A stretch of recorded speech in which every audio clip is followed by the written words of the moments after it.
Good morning, Monarchs. And happy Friday. My name is Paige Heger. And I'm Austin Shelder. Happy 2016, happy holidays, and I hope you all had a great new year.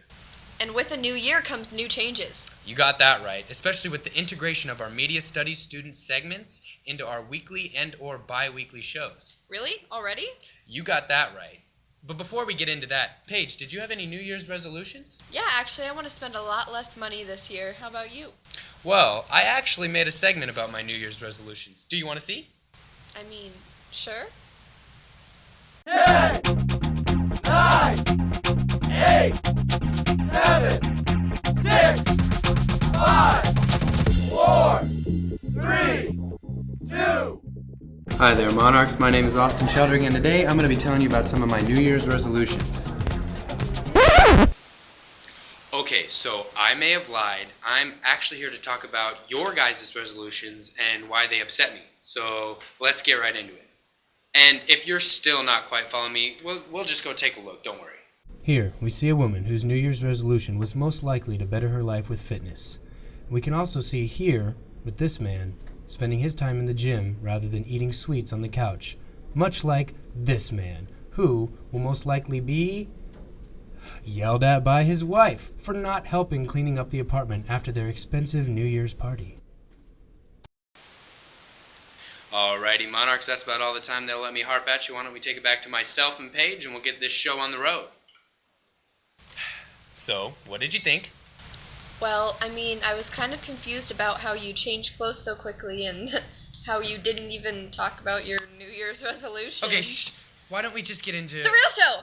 Yes! This week, Grayson Erickson and Maya Harvey took to the halls to ask some students about some famous celebrities' tweets. I'm Grayson with Monarch Nation News, and sometimes people tweet amusing things. Let's see who tweeted that. If your kids are fighting in the back seat, is it wrong to make a hard turn so the instigator hits the door? Purely hypothetical, of course. Who do you think said that or tweeted that? Someone with a kid, I assume? I'm gonna go with, sounds like a Vin Diesel thing. It was Tony Hawk. Oh, I would have never guessed that. Tony Hawk, I can see that from him. Did you think any of those were amusing? Tell us on Twitter, and back to you in the studio.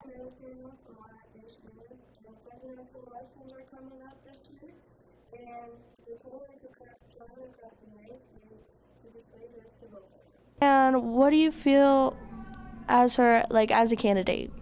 I feel that she's truly honest and loyal. I feel like she knows how to get the job done when the job needs to be done at the right time, the right date. If you could legally vote, would you vote for Hillary Clinton?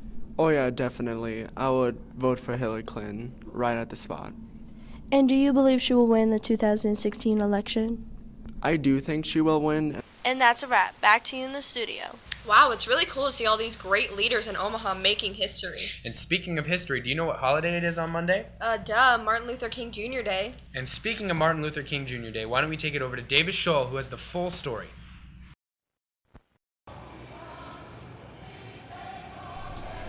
Martin Luther King Jr. was born on January 15, 1929 in Atlanta, Georgia. Ever since he was young, his father taught him discipline and to show respect to everyone. He went on to become a civil rights leader, using nonviolence and civil disobedience to protest racism. He wanted interracial cooperation and social equality. His famous "I Have a Dream" speech is largely considered the high point of the civil rights movement. After he was assassinated in Memphis, Tennessee, people began to push for a nationally recognized MLK Jr. Day. In 1983, President Ronald Reagan signed the holiday into law. Many states either did not participate in the holiday or they renamed it. The year 2000 was the first year that all 50 states recognized MLK Day as an official holiday. 53 years after his address at the Washington Monument, has the U.S. achieved King's vision of equality for all races? Thank you, Davis. This weekend, our play production class got the honor of bringing High School Musical to State Festival. I have the inside scoop for us.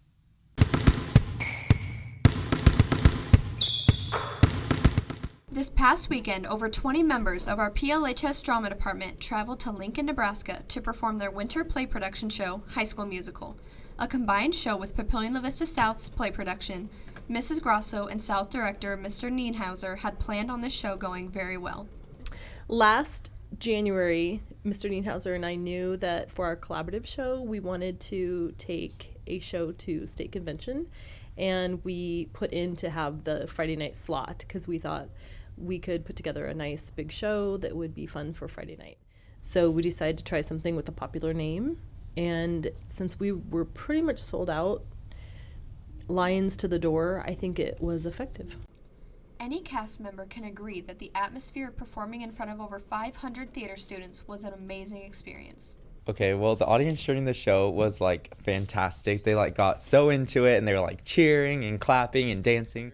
However, sometimes they got like a little too enthused and like it was like hard for us to hear the music, but we just went for it and they didn't even care if we messed up. They were still like, woo! And they just loved it. It was absolutely amazing.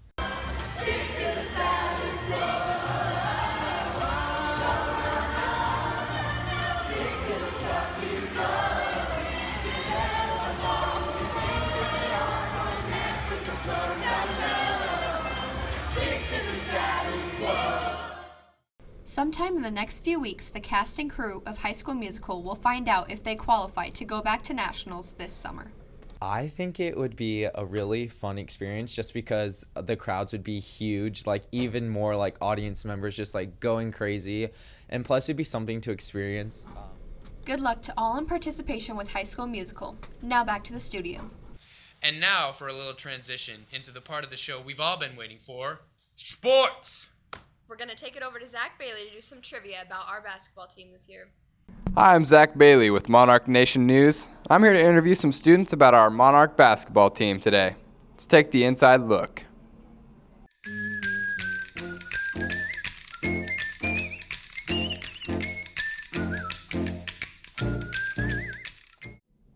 Hi, I'm here with Ethan Smith.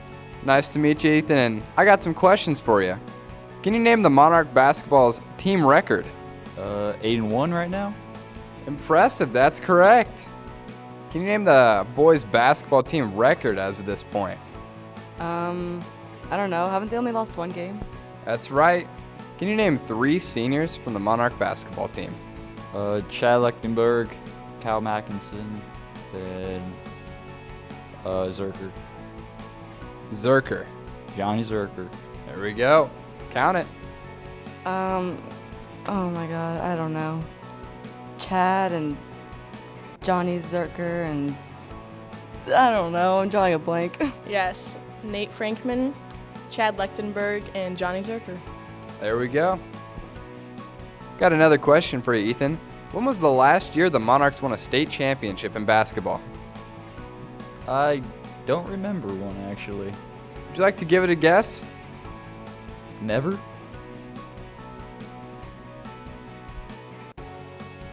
I'm gonna go 2004. That's a little soon. The last year we found was 1993. What was the last year the boys won a state championship? I have no idea. Close. Was it it was last year? 1993.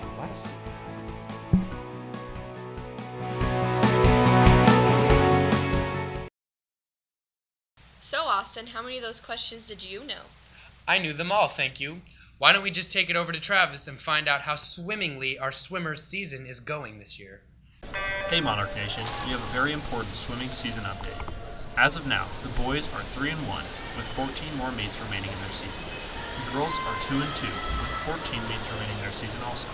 We met with seniors Grace Holloway and David Kavanaugh to discuss what the swimmers thought about their season so far. The season's going good. The guys are 3-1, and I think the girls are 2-2 right now. Now, I believe, like as a whole team, we're ranked 3rd or 4th, which is really good. It's been going pretty well. We've had some really good meets and invites so far, so we've got a lot of times are going in the right direction, and we're doing well. So I think we've really improved a lot. I mean, there weren't any cuts this year for the team just because we're trying to expand. But so I mean, everyone's made a tremendous amount of improvement. I really have. I've dropped a lot of time. We've grown closer together as like a team, and we've bonded really well this year. And you can see that in our times and the way that we've swam so far this year. And we'll hope that it keeps going that way, and so we can keep going in the right direction. I really would say just all of my friends, like, we're really just one gigantic family. It's just a lot of fun. I just love hanging out with them, and, you know, like, when we have practice early in the morning, and it sucks, but we just turn on some good music, and then we laugh and dance and make the most of it, and it's just fun. The Lincoln Southeast Invite, it's generally a pretty good meet, and we had rested for it, and so we swam really good times at that meet, and we ended up the guys took first place. Let's see, senior night is February 2nd, so come out and support. If you're bored and you have nothing else to do with your life, come watch us swim. Not a whole lot. Come out and support the swim team. And good luck to our swimmers this year. Back to you in the studio. Wow, our swim team is doing really, really well this season. Yeah, and do you want to know who else has been doing really, really well? John C.